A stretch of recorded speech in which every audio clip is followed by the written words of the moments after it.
Greetings, everyone. This is your boy, Bobbya1984. Come to you some of that Call of Duty Ghost gameplay, play. And we're going for that double shot as I play another game of domination here on Strike. Let me see. I had Magic and Just Q with me last week, but somehow, some way, I was able to get us another close gameplay by myself here on this map, and it was another struggle as usual. I feel like the less time I played this, I guess you could say, the less I played, the familiarness is like gone. I don't know. I still haven't really gotten used to playing at that subpar level that I usually play at. So I've been putting in that time, and I don't know. I haven't really been back to Titanfall. I think I just need to toss Titanfall in and take that for a spin.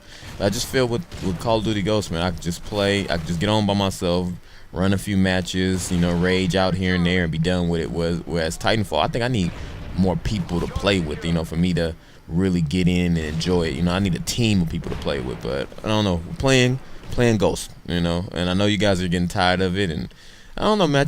I feel like with the free time I get, I just toss this in and just go for it, So hopefully you guys can enjoy the gameplay. I know a lot of people say it's boring and this and that, but that's okay, because I'm gonna change the topic. We're not gonna talk about Call of Duty. We're gonna talk about. We gotta talk about wrestling. We have to. I know Matt Fowler and Eric Goldman, pretty much the guys on the Entertainment LA team from IGN, the entertainment team, pretty much talked about everything that's wrestling, but I gotta get my 2 cents, because I'm a wrestling fan too, and I feel like I'm part of the entertainment team, so might as well go ahead and get my 2 cents of Wrestlemania and this previous Monday Night Raw, and this will be the last wrestling discussion that I will have for a very long time, because I only really like to talk about it, especially when at the Wrestlemania, because that's their Super Bowl. So without any further ado, let's go ahead and get into this. But since I'm by myself running it, it's the Wolfpack, so I gotta give that shout out. So Wolfpack in the house. Oh. Doom doom doom doom doom doom doom doom doom. I think Hood Kimiston fell off the face of the earth, because I haven't heard from him in a long time. I think I'm gonna have to reach out to him and check in on him, because I need some of that. I need some of that nasty music for the Wolfpack theme song. But since we're on the topic of wrestling, I'm not going to really just go match by match and just give like a review of what happened, because like I say, there have been articles, people have read them, they've done what they needed to do. So I'm just going to give a little bit, back on it. So when you look back at WrestleMania, there's only a few matches that I was really like interested in, and it was John Cena versus Bray Wyatt,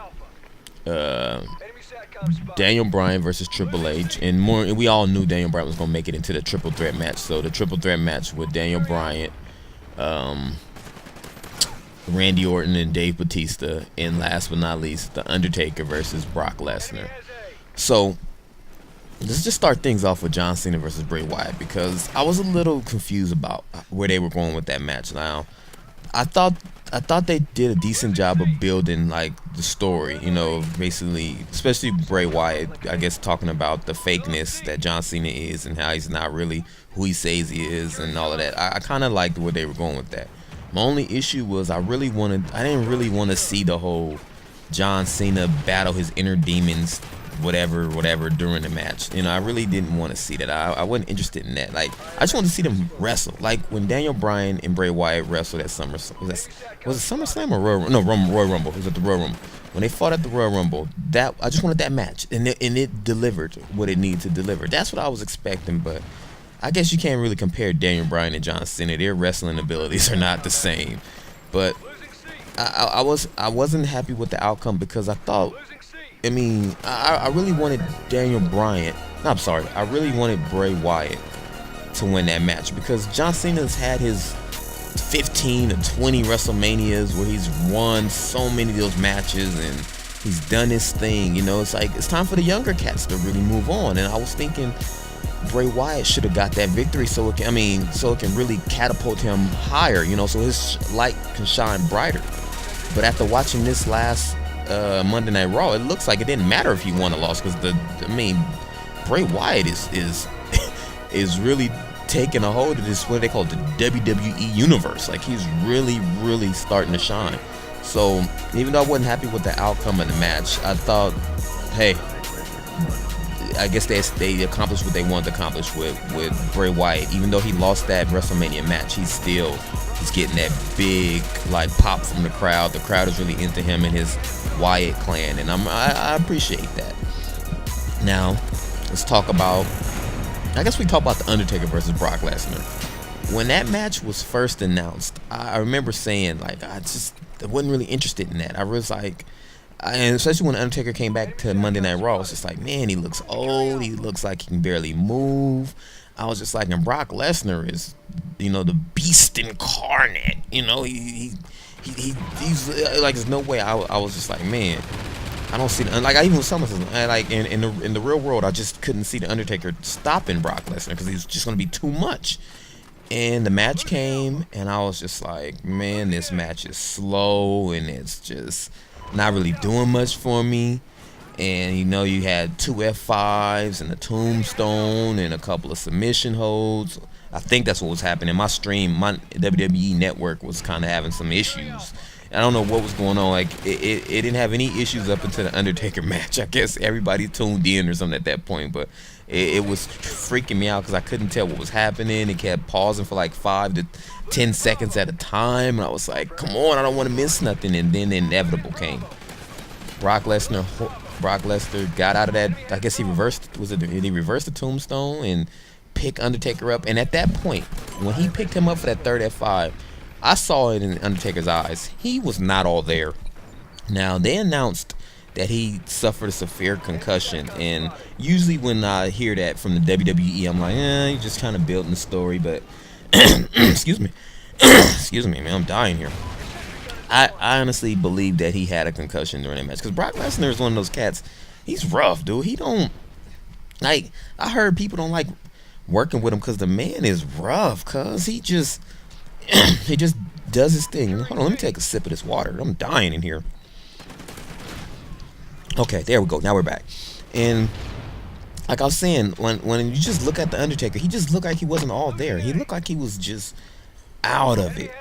And this is what my theory is. My theory is that Undertaker was actually supposed to win that match, but when he got hit with that third F5, I'm pretty sure for those 3 to 4 or 5 seconds, he was out cold. And you could tell if you go back and look at it, if you can, it looked like the referee did he did the 1, the 2, and he kind of did the little stumble with the 3 count. Like they usually do that when the person kicks out, and it looked like the Undertaker was trying to attempt to kick out. I honestly think he was out cold, and the referee just continued to count, and from that point, the match was over. And it just looked like, even the Undertaker, he just had that look of, oh shit, I lost. This wasn't supposed to happen, And I mean, you couldn't expect him at 49 to continue this streak. My problem with him losing is I thought he should have lost it to either Shawn Michaels, CM Punk, or Daniel Bryan, or someone that who can like take that win and carry the momentum forward. I don't understand what Brock Lesnar is going to do with that. Like, is he going to stick around? Is he going to stick around and continue to wrestle for the next 3 to 4 years and like build momentum? Is he going to be in the championship picture? Like, I don't understand what's the point of losing to Brock Lesnar. That's the thing I don't understand. Like, Shawn Michaels, honestly, at WrestleMania 25 should have won. That would have been acceptable. CM Punk winning would have been more acceptable, but Brock Lesnar winning just doesn't sit well with me. Like, what was the thinking behind that? And it was that them just basically saying, hey, the Undertaker's been doing this for 21 straight, 21 years now. It's time. Like, he just can't hold up the streak. Is that what it was? Or like, I don't know. Or was it just to shock the crowd for WrestleMania 30? Just to add something, different. I don't know. Now this leads into the Daniel Bryan situation for me. I honestly think Daniel Bryan was not supposed to win the title that night. But after the shock of the crowd and how dead the crowd was after that, and I felt so sorry for the Divas because they had to go on right after that, and the crowd wasn't into it. They were still in shock. But I honestly think they sat back there and was like, okay, we got to fix this. Like, we can't have Daniel Bryan lose this match. But I'm glad that he did win it though, because ever since SummerSlam, he's just been getting just shitted on, and it was gratifying to see him win the title, and and especially all what he went through, the RKO bomb through the table with Batista and Orton, Triple H Triple H hitting him with the chair and doing all that. Like, it was just, he went through a lot, and it paid off. It really did. I'm super excited for him. And now I'm pretty much I'm trying to figure out what they're gonna do now, because on Raw, and shout out to the Raw crowd, man, they were live.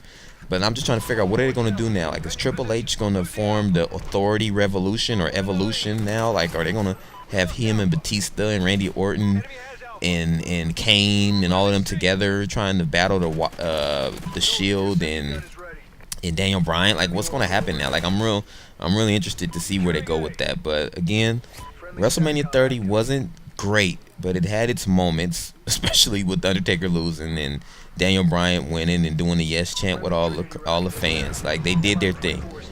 And I just like to hear from you guys. You know, please leave your comments in the comment section and where you think the WWE is going to go from here. Like, are they going to let Daniel Bryan hold the title? Or are they going to give it to Dave Batista so they can do the cross promotion with Guardians of the Galaxy? Like, let me know what you guys think is going to happen. Like, what about the Shield? Are they going to break up? Are they going to stick together and be good guys? And Bray Wyatt, are they going to let him win the title now? Is he going to get in the title picture? Not win the title now, but is he going to, like, get into the title picture, or maybe even win the Intercontinental title or the U.S. title? I don't know. Just let me know what you guys think. I'm real curious to see what's going to happen this year. You know, like, where are we going to go with this momentum that I guess you could say they've kind of built. But hopefully you guys enjoy this gameplay. It's your boy Bobbya1984 signing off. And again, we